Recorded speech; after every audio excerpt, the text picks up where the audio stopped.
Hey y'all, my name is Tanya. Welcome back to my channel from her workshop. And if you're new here, welcome. Alright, and if you found anything in this video was helpful to you, what I want you to do is consider subscribing. Thanks a lot. So what we're going to do in this video today is going to be doing a little bit of tool maintenance and cleanup. The main thing is that I have a broken bandsaw blade. So we're going to change out this bandsaw blade and we're going to get it nice and clean because you know you always feel better and you work a little bit better when you're clean. Let's get started.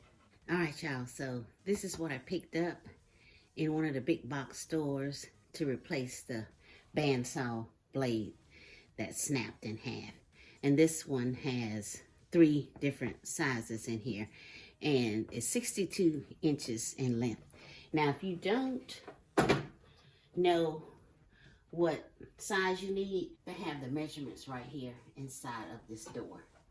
All right, so to get to a point where I can actually replace the blade, I've got to take a few things off. Take my little makeshift table off. Then there's this little anchor right here. I don't really know what it's called, but that keeps the blade from popping out of there. And then let's open this bottom. Now, can you see how dirty it is in there?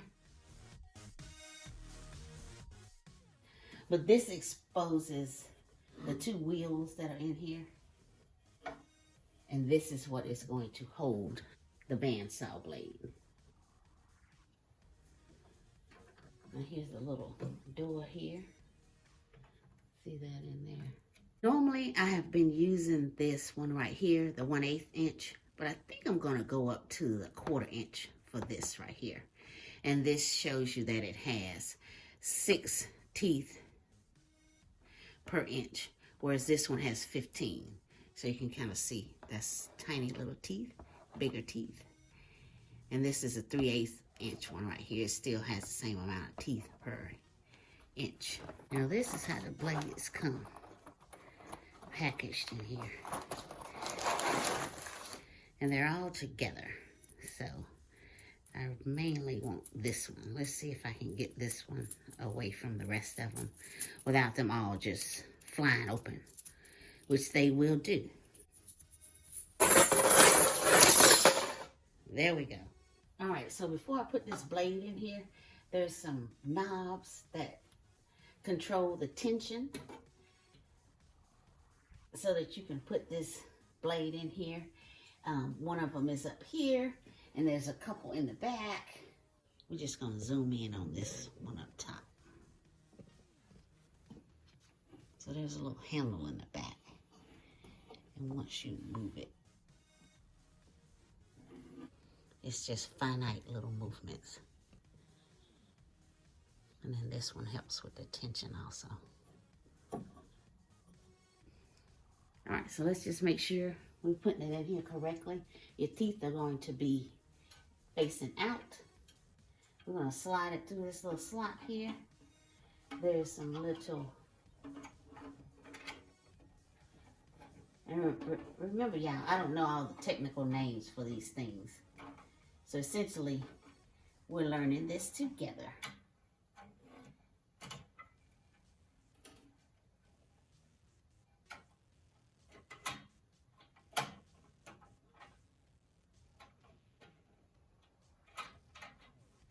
And you want to try to make sure you get it centered on this wheel. And it's not always that easy.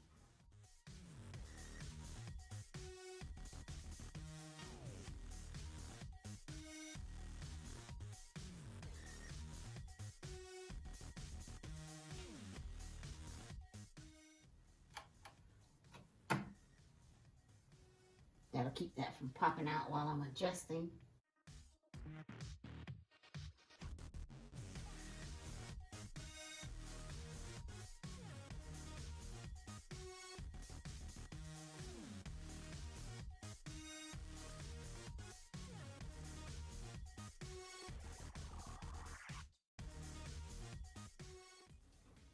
Okay. Maybe not. Let's see. You see me drop that wheel? Alright, so when I dropped that wheel, that gave me a lot more room to work with to get this on here.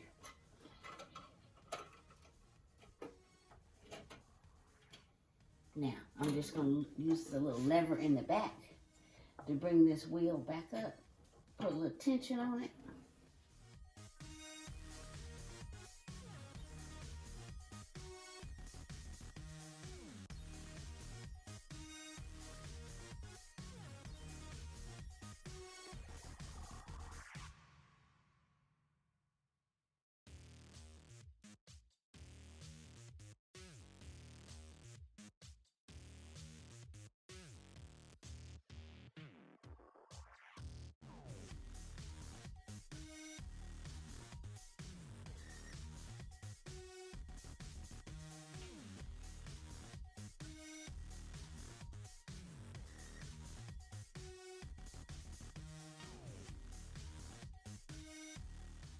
All right, now that I have it in there, this is what the advice I was given.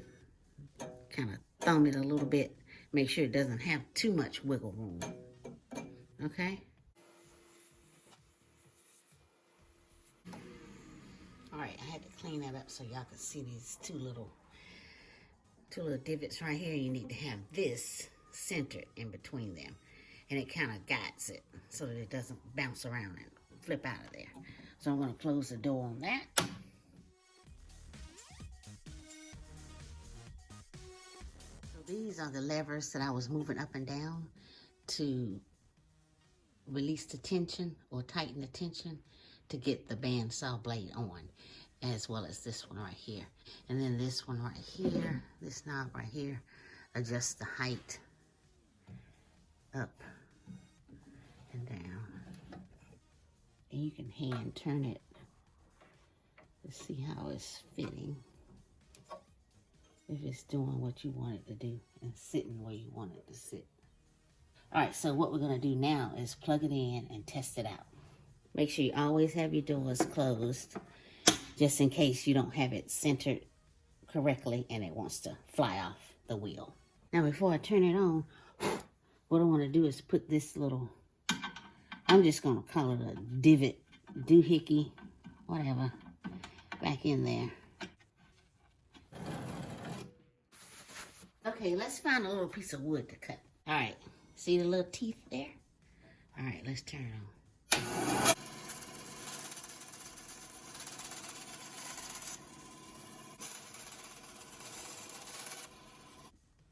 Now what we'll do is open it back up. Make sure she's still in alignment where I want it. Looks good. Tension is good. Beautiful. She's doing exactly what she's supposed to do. Okay, I'm just going to turn it around so that y'all can see the back side of it. And like, you'll get an idea of how much dust that generates. And so the dust comes out here. Of course, I can always add a vacuum attachment to that, and that'll help take care of some of that. But right now, we're just going to clean her up so that she'll run better, okay? And then we'll be done.